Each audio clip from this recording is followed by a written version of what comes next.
अस्सलाम वालेकुम, I am Hira Aslam. Welcome to learners academy. आज हमारा लेक्चर नंबर 4 है और इसमें हम 4th चैप्टर पढ़ेंगे which is defining the culture.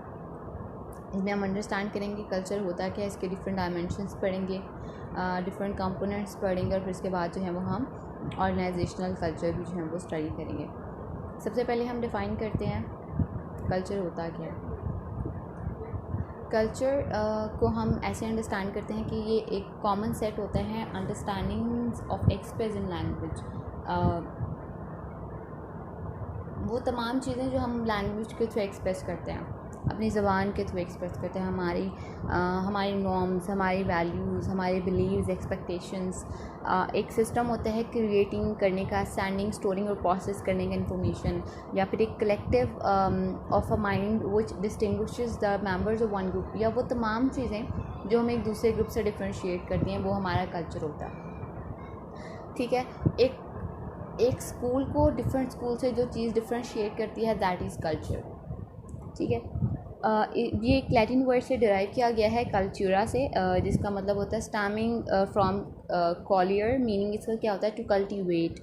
अगर हम जनरली रेफ़र करें तो वो पैटर्न्स ह्यूमन एक्टिविटी के या सिंबॉलिक स्ट्रक्चर जो हमारी एक्टिविटीज़ को सिग्निफिकेंस देते हैं, वो जो है वो हमारा कल्चर होता है।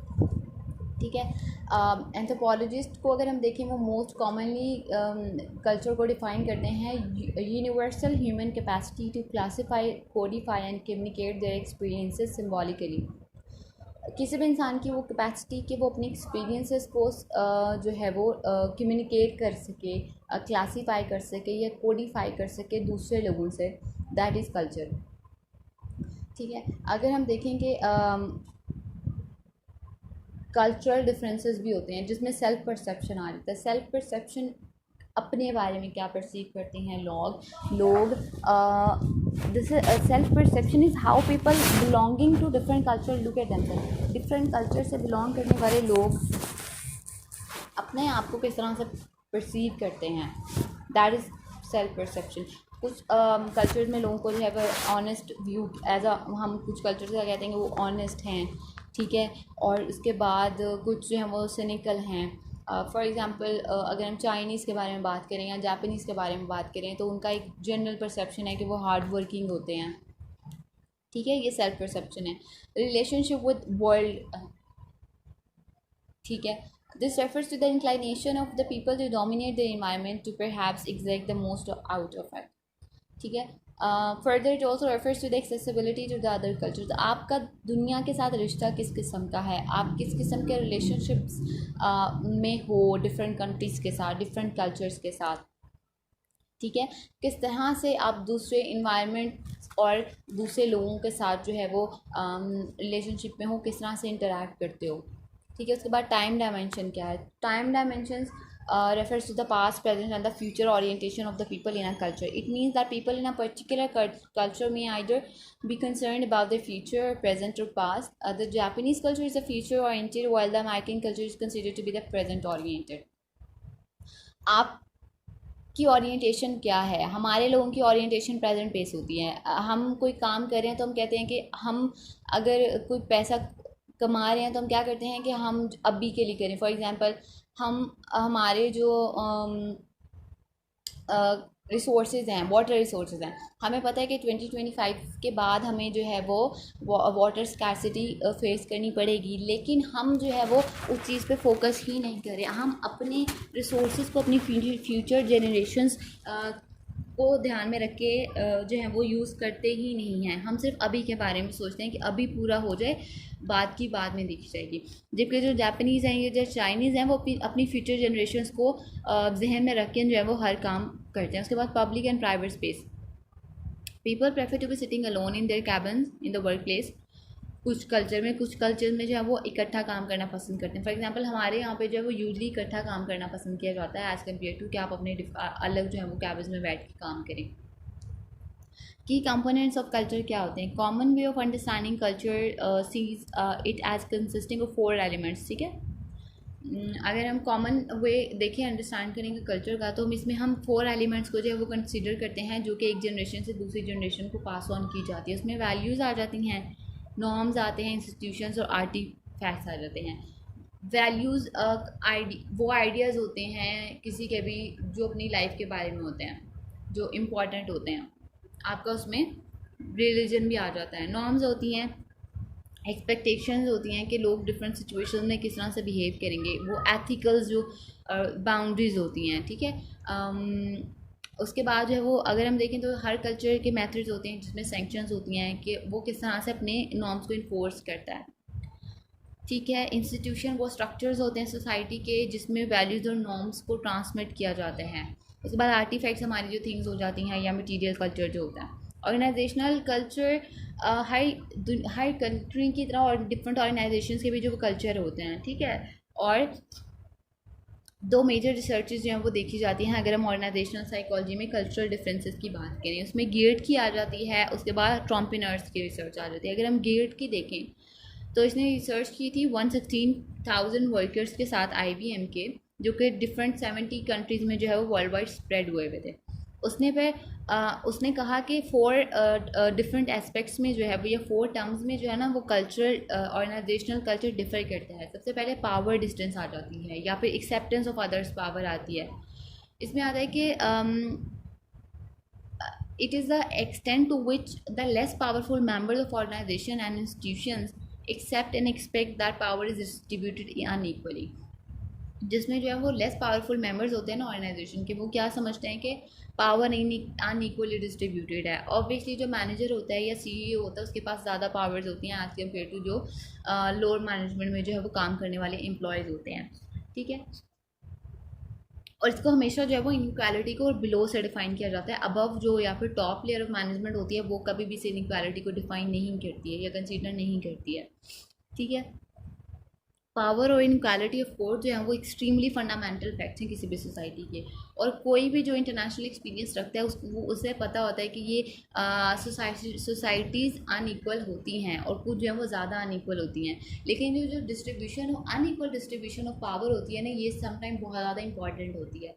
फॉर एग्जाम्पल अगर हम एक ऑर्गेनाइजेशन में देखते हैं अनइक्वल डिस्ट्रीब्यूशन ऑफ पावर होती है, ठीक है।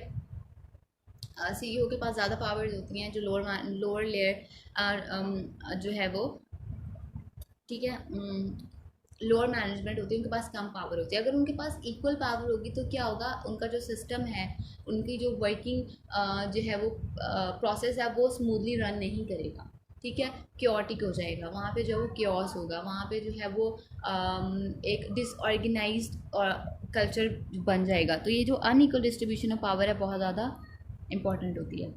उसके बाद इंडिविजुअलिज्म आ जाता है ऑन द कलेक्टिविज्म का जो बिल्कुल ऑपोजिट है ना, कि इंडिविजुअल साइड के भी सोसाइटीज़ जिसमें इंडिविजुअल के बीच में जो टाइज होती हैं वो लूज़ होती हैं। हर कोई जो है वो अपने आप के लिए काम करता है, अपनी इमीडिएट फैमिली के लिए काम करता है, ठीक है। ये इंडिविजुअलिज्म भी जो बहुत ज़्यादा डिफ्रेंशिएट करता है कल्चर को। हमारा जो एशियन कल्चर है या जो हमारा स्पेशली साउथ एशियन कल्चर है वो कलेक्टिविस्टिक है एज़ कम्पेयर टू वेस्ट, ठीक है। हमारे यहाँ पे जो है वो हम तमाम लोगों को साथ लेके चलते हैं। हमारा एक कलेक्टिविस्टिक कल्चर है, एक फैमिली का जो है वो कॉन्सेप्ट एग्जिस्ट करता है हमारे यहाँ पे, ठीक है। तो ये चीज़ जो है वो वेस्ट में इतनी पाई नहीं जाती। तो हमारा जो है वो कलेक्टिविस्टिक कल्चर है,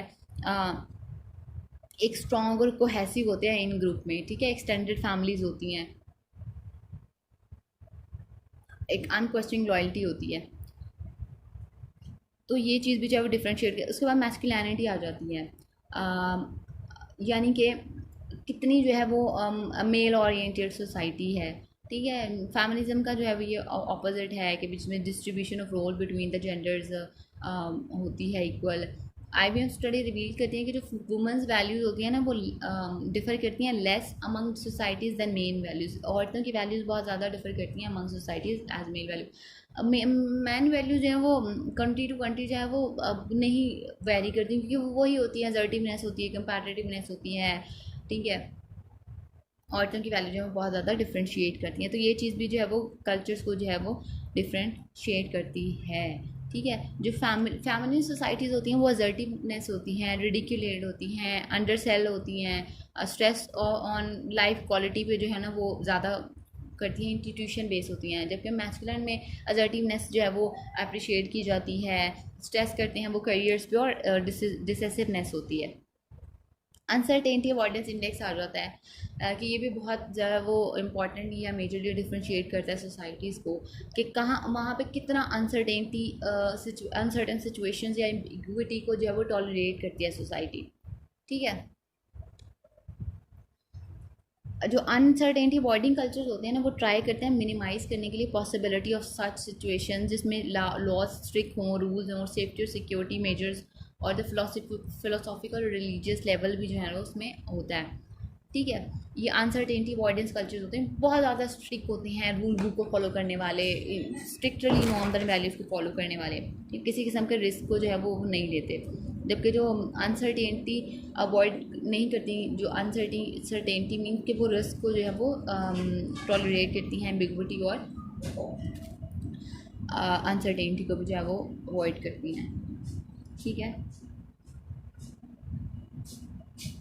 इसमें डिफरेंट कंट्रीज़ के बारे में दिया हुआ है कि उनके डिफरेंट इंडेक्सेस पे इनके जो है वो क्या स्कोर्स हैं, अनसर्टेनिटी पे उनके जो है ना वो क्या स्कोर्स हैं। 23 कंट्रीज़ का जो है वो अराउंड द वर्ल्ड ये जो है वो स्टूडेंट्स ने लिए थे, क्वेश्चन ईयर्स जिन्होंने डिज़ाइन किए थे चाइनीज़ स्कॉलर्स ने। ठीक है, और in term of short term orientation, social obligation, protecting one space के बेस पे पॉजिटिवली और नेगेटिवली रेटेड वैल्यूज़ होती हैं इन डायमेंशंस के लिए, और मोस्ट इन्फ्लुएंशियल जो है वो डायमेंशन ऑल्सो अप्लाई कंट्रीज। ठीक है, और इन्होंने डिफरेंट आगे जो है वो in term of a table दिया हुआ है कि अरब वर्ल्ड में जो है वो पावर इंडेक्स 80%, पावर की जो अनइक्वल डिस्ट्रीब्यूशन उस पर 80% जो है वो स्कोरिंग्स आई थी। उसके बाद सबसे कम जो है वो यूनाइटेड स्टेट्स पे आई थी, वहाँ के लोग, वहाँ सिर्फ 40% लोग ये समझते हैं कि पावर जो है वो अनइक्वली जो है वो डिस्ट्रीब्यूटेड है। ठीक है, उसके बाद जो है ना वो अगर हम अनसर्टेनिटी अवॉइडेंस पे देखें तो उस पर जो है वो सबसे ज़्यादा करंट वर्ल्ड जो है वो अनसर्टेनिटी अवॉइडेंस जो है वो चीज़ों को जो है वो कंसीडर करती हैं, जबकि यूनाइटेड स्टेट्स में जो है वो ये 46% है। उसके बाद अगर हम पाकिस्तान का देखें तो पाकिस्तान में जो है वो 55% लोग हमारे समझते हैं कि अनइक्वल डिस्ट्रीब्यूशन ऑफ पावर है, 14% जो है वो इंडिविजुअलिज्म को जो है वो कंसीडर करते हैं। उसके बाद 50% जो है वो समझते हैं कि हमारी मैस्कुलिन सोसाइटी है। उसके बाद 70% जो है वो अनसर्टेनिटी अवॉइडेंस को जो है वो कंसीडर करते हैं। ठीक है, उसके बाद अगर हम दूसरी रिसर्च पे आएँ, वो ट्रॉम्प एंड आर्ट्स की रिसर्च थी।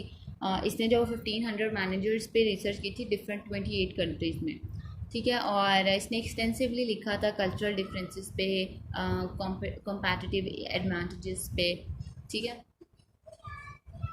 अगर इसने बात की थी नॉलेज मैनेजमेंट की कि डाटा को हम मीनिंगफुल बनाते हैं तो वो इंफॉर्मेशन बन जाता है। ठीक है, और जब इंफॉर्मेशन को हम स्ट्रक्चर करते हैं तो वो नॉलेज बन जाती है, और जब हम नॉलेज को स्ट्रक्चर करते हैं तो वो साइंस बन जाती है। तो ये जो प्रोसेस होता है ना स्ट्रक्चरिंग करने का, नॉलेज को मीनिंग देने का चीज़ों को, ठीक है, ये नॉलेज मैनेजमेंट होती है।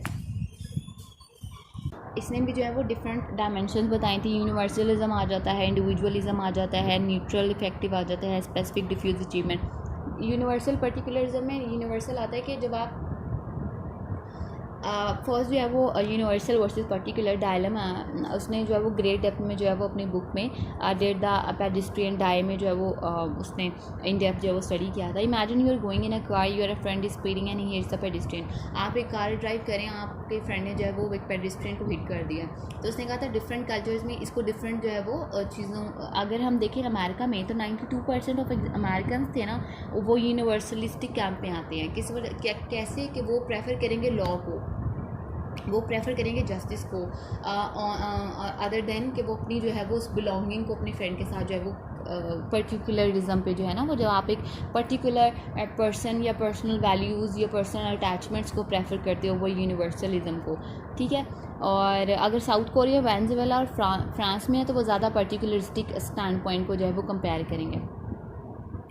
ठीक है, और उसके बाद जो है वो हम अगर सेकंड उसकी डायमेंशन पे आएँ जो कि इंडिविजुअल वर्सेस टीम है, जो क्लोजली अलाइंड है, थर्ड जो कि स्पेसिफिक और कोडिफाइड है, या वर्सेस डिफ्यूज और इम्प्लिसिट नॉलेज है। उसने कहा था short time ago we work with General Motors in help to integrate the joint venture issue with the Japanese truck producing firm. उनकी नॉलेज बहुत इंडिविजुअलाइज थी क्योंकि वो अपनी नॉलेज में जो है ना वो अपनी ज़बान में नॉलेज को सेव करते थे। अमेरिकन्स को 30% जो है ना उनका टाइम तो कोडिफाई करने में लग जाता था नॉलेज को, और राइटिंग आप में लग जाता था हैंडबुक प्रोसीजर्स को। फिर जापानीज़ ने क्या किया कि उन्होंने क्या किया, उस नॉलेज को स्टोर करना शुरू कर दिया अपने नेटवर्क ऑफ देयर रिलेशनशिप में। ठीक है, ग्रुप ओरिएंटेड कल्चर में उन्होंने क्या किया कि other ways of communicating knowledge के वो लेकर आ गए।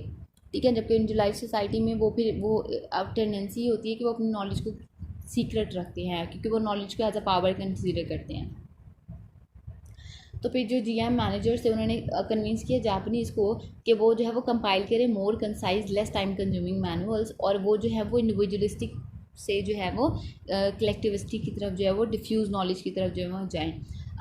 लास्ट जो ट्रॉम्पनार की जो वो डायमेंशन थी नॉलेज मैनेजमेंट की, वो disparity between perceptions from top down and from bottom up की तरफ जो है वो उसे कहता है कि जो डाटा क्लाइंट्स के बारे में होता है, जो प्रोडक्ट्स के बारे में होता है ना, उसको हमेशा heads of individual staff members के पास जो है वो स्टोर होना चाहिए। तो देखा मिडिल मैनेजमेंट जो वो ट्रांसलेट करती है इसको इन्फॉर्मेशन में, जो कि फिर ऑर्गेनाइज हो जाता है एज नॉलेज। ठीक है, और मिडल अप डाउन हो जाता है। मिडिल मैनेजमेंट जो है वो ब्रिज का काम करती है टॉप मैनेजमेंट के और लोअर मैनेजमेंट के बीच में, और वो रिकनसाइल करती है सर्वेंट लीडर्स के बीच में। Leader who connects the bottom up with the top through the style which he और शी लेड्स, तो वो उस पर जो है वो बहुत ज़्यादा बेस करती है।